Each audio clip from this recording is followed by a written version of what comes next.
સુરતમાંથી માતા પિતા માટે લાલ બત્તી સમાન એક ચંકાવનારો કિસ્સો સામે આવ્યો છે। ભણતર અને ટ્યુશનના વધતા ભારથી કંટાળીને માત્ર 12 વર્ષનો ધોરણ 7નો વિદ્યાર્થી ઘર છોડી મુંબઈ જતી ટ્રેનમાં બેસી ગયો હતો।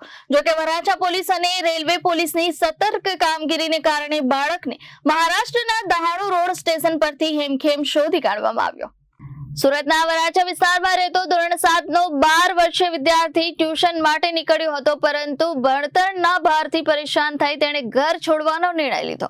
વિદ્યાર્થી ટ્યુશનથી સીધો રેલવે સ્ટેશન પહોંચ્યો અને ત્યાંથી મુંબઈ જતી ટ્રેનમાં સવાર થઈ ગયો।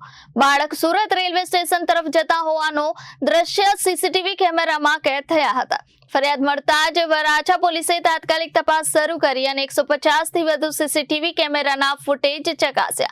ત્યારબાદ રેલવે પોલીસના સહયોગથી બાળકનું લોકેશન ટ્રેસ કરવામાં આવ્યું। આખરે મહારાષ્ટ્રના દહાણુ રોડ રેલવે સ્ટેશન પરથી બાળકને હેમખેમ શોધી કાઢવામાં આવ્યો અને સુરક્ષિત રીતે પરિવારને સોંપવામાં આવ્યો। બાળકને સહી સલામત જોઈ પોલીસ સ્ટેશનમાં જ માતા પિતા ભાવુક બની ગયા અને તેમની આંખોમાંથી આંસુ વહેવા લાગ્યા હતા।